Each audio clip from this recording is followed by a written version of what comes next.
এই কটেজের এরকম ভিউ, এটা দিয়ে সামনে উঠে গেলে ওখানে বসার জায়গা, আর চারদিকে তিনটে পরিবার আরামসে থাকতে পারবে। নট পরিবার, এগুলো নিলে একসাথে নিতে হয়।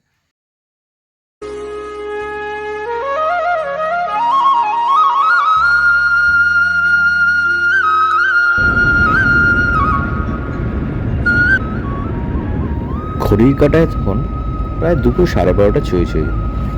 আমরা জয়চণ্ডী পাহাড় থেকে সোজা চলেছি পুরুলিয়ার উদ্দেশ্যে। চারধারের শাল, শিমুল এবং নানা গাছপালার মধ্য দিয়ে, জঙ্গলের মাঝখান দিয়ে, হাই রোড হয়ে, অনেক সময় ন্যাশনাল হাইওয়ে হয়ে, গ্রামের মধ্য দিয়ে চলেছি আমাদের অযোধ্যা পাহাড়ের উদ্দেশ্যে। জয়চণ্ডী পাহাড় থেকে অযোধ্যা পাহাড়ের দূরত্ব প্রায় ৭৭ কিলোমিটার। চার সাইডে যে গ্রামটা দেখা যাচ্ছে, এই গ্রামের নাম পলাশকুরু। লোক মারফতে জানা যায় এই গ্রামে প্রায় ২৫০ থেকে ৩০০টি বসতি রয়েছে। আমরা সামনে দেখতে পাচ্ছি যেমন গবাদি পশু, পশুপালিত এদের মেন কার্য, এবং তাদের উপরই এদের জীবিকা নির্বাহ চলে।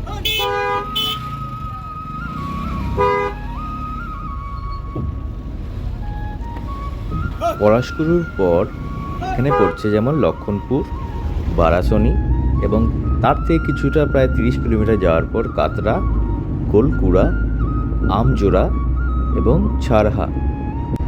এই ছারহাকে যখন অতিক্রম করে আমরা যাব, তারপরে আমাদের পড়বে গুড়গুড়িয়া, বঙ্গাবাড়ি, এবং এমনভাবেই আমরা সোজা চলে যাব কেতিকার দিকে, এবং আমরা শিমুলিয়া হয়ে একদম দামদার ওপর গিয়ে পড়ব।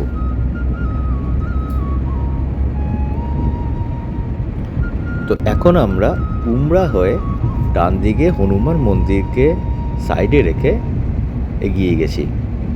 তো সামনে আমরা দেখতেই পাচ্ছি অযোধ্যা পাহাড়ের রেঞ্জ, বাঁদিকে হচ্ছে লাতদা, এবং একটু এগিয়ে যাওয়ার পর যশোদী গ্রাম পড়ছে। এবং সোজা আমরা যখন চলে যাব, এখানে যে ডান দিকে একটা জায়গা দেখা যাচ্ছে, এখানে মাস্টার হরিমালা বলে একটি জায়গা আছে, এবং সোজা চলে গেলে আমরা তিলাইয়ের দিকে পৌঁছে যাব।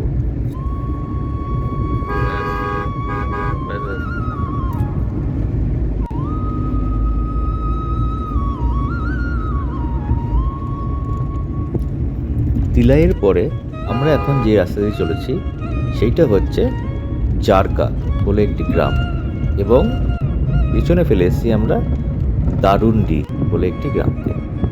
সোজা দেখতে পাচ্ছি এখানে একটি গ্রামের নাম ঘটবেড়া, এবং ঘটবেড়া পোস্ট অফিস থেকেই আমরা বাঁক নিয়ে উঠব অযোধ্যা পাহাড়ের দিকে। তো এখন আমরা প্রায় পাহাড়ের উপরে উঠতে চলেছি। এখানে অলরেডি অল্টিটিউড উঁচুতে আরম্ভ হয়ে গেছে, এবং আমাদের রিসর্ট হচ্ছে গিয়ে কল্যাণ ফরেস্ট রিসর্ট। তো সেখানের দিকে আমরা যাচ্ছি। আস্তে আস্তে আমরা পাহাড়ের দিকে ডান দিকে বাঁ দিকে হয়ে উঠছি।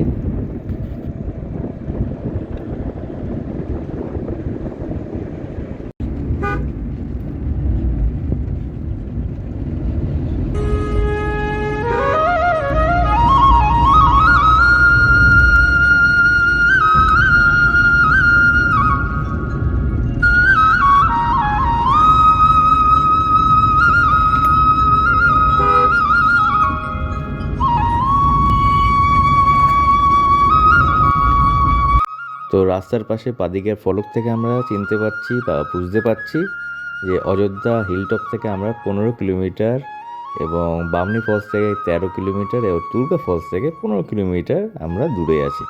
তো প্রায় আমরা এসেই পড়েছি পাহাড়ের ওপর।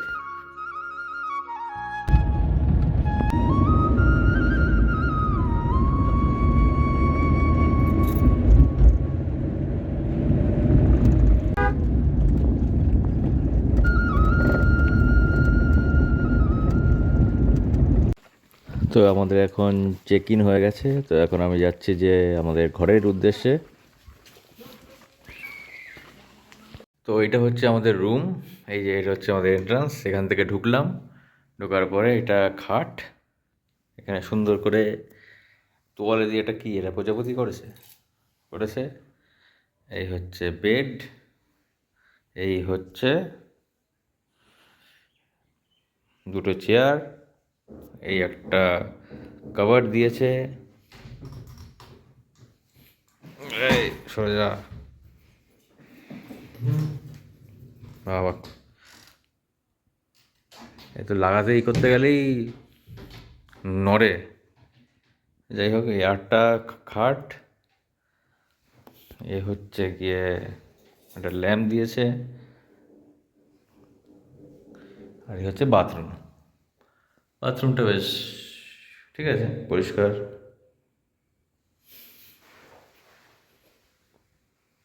সে থেকে নিচু, আর এখান থেকে একটা বেরোনোর জায়গা আছে, চাবিটা দিয়ে খুলতে হবে। খোলার পর এই হচ্ছে গিয়ে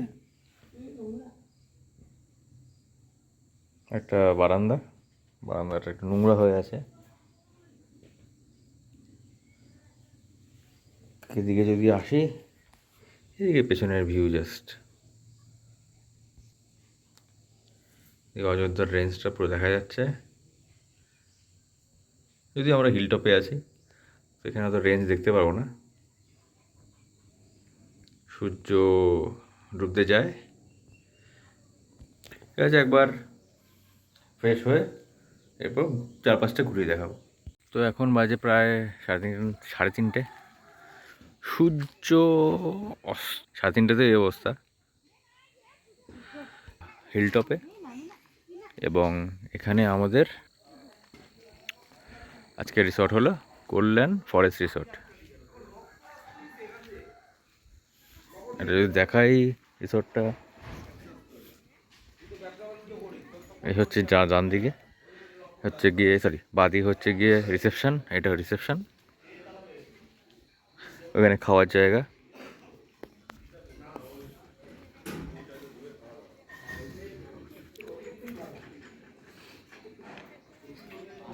এটা রিসেপশন, এখান থেকে আমাদের আসতে হয়, এসে এখানে গাড়ি দাঁড়িয়ে এখানে রিসর্টটা। আর রিসেপশনের চেক ইন করে আমরা ঢুকবো এখানে। এইটা হচ্ছে রিসর্টের সামনেটা, ঢোকার জায়গা। এখানে পুরুলিয়ার আদলে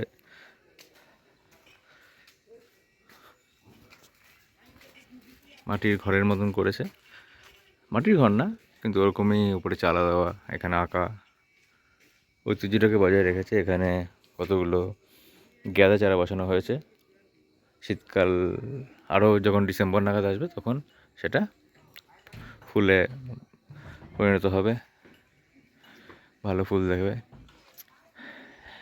এইটা হচ্ছে ইন্টেরিয়ার, এক্সটেরিয়ার ডিজাইন এরকম। এখানে একটা বুদ্ধ মূর্তি আছে। আর এই হচ্ছে গিয়ে আমরা রিসোর্টের ভেতরে ঢুকছি। এইটা হচ্ছে গিয়ে খাওয়ার জায়গা, কাচের পুরো।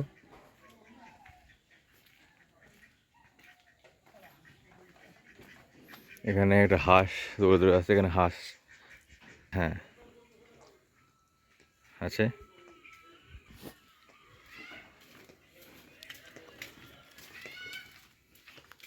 Neat and clean resort. আমাদের ঘর পড়েছে এটা ওদিকে, উপরটা নিয়ে নিই, উপরটা নিলে 1,000 টাকা দাম বেশি, সেম ঘর। তো এই যাচ্ছি, যেতে যেতে বাদিকে আর একটা কটেজ টাইপের রুম আছে, এগুলো যারা ফ্যামিলি নিয়ে আসবে, অনেক বড় বড় 6-7 জনের সেরকম। এই আরেকটা আছে এখানে। আর এই হচ্ছে রিসর্টের সামনে মাঠ একটা।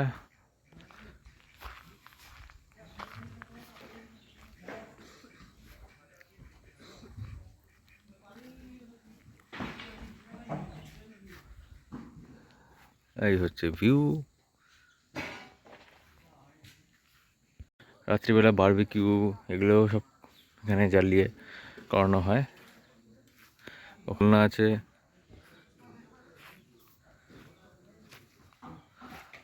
এই হচ্ছে ভিউ,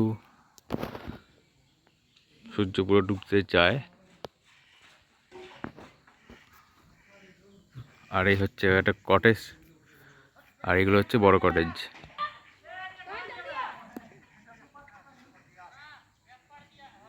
এই কটেজের এরকম ভিউ, এটা দিয়ে সামনে উঠে গেলে ওখানে বসার জায়গা, আর চারদিকে তিনটে পরিবার আরামসে থাকতে পারবে। নট পরিবার, এগুলো নিলে একসাথে নিতে হয়। আর এখানে একটা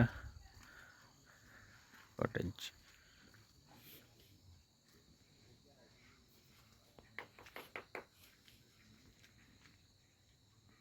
তো পাবে হুম। দিব ওইটাতে, ওইগুলোতে হালকা হালকা দিতে হবে। বাড়ি কোথায়? কলকাতাতে? কলকাতা। আজকে এসেছে? এই তো আসলাম। ও ঠিক ঠিক। কালকে ঘুরতে যাবে? হ্যাঁ, এই এটা অনেক বেশি দিন হয়নি না তৈরি হয়েছে এইসব? স্যার এই 6-7 বছর হবে, হ্যাঁ। বেশি দিন হবে।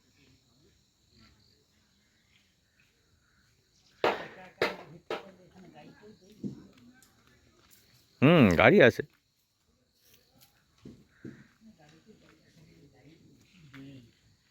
হ্যাঁ, তো এখানে প্রত্যেকটা সেই রিসর্ট মানে কটেজের সামনে এরকম ফুল গাছ, জিনিয়া, তারপরে ইক্সোরা,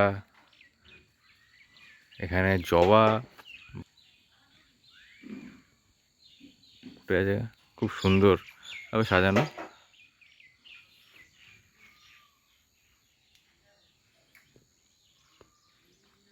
এইখান দিয়ে গেলাম, মানে এটাকে পুরোটাই চারদিকে এরকম ঘোরানো আছে, আর চারদিকে এরকম ঘর আছে।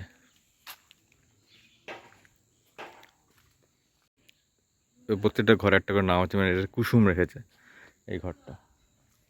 আবার যদি আমি পাশের ঘরটা দেখি, এর নাম আবার অন্য, এটা যে হ্যাঁ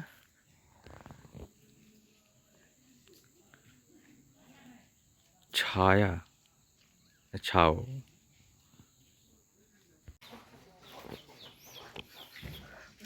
এখানে হাঁসের ঘরও আছে। এই সূর্য ডুবে যাচ্ছে, প্রায় অর্ধেক হয়ে গেছে।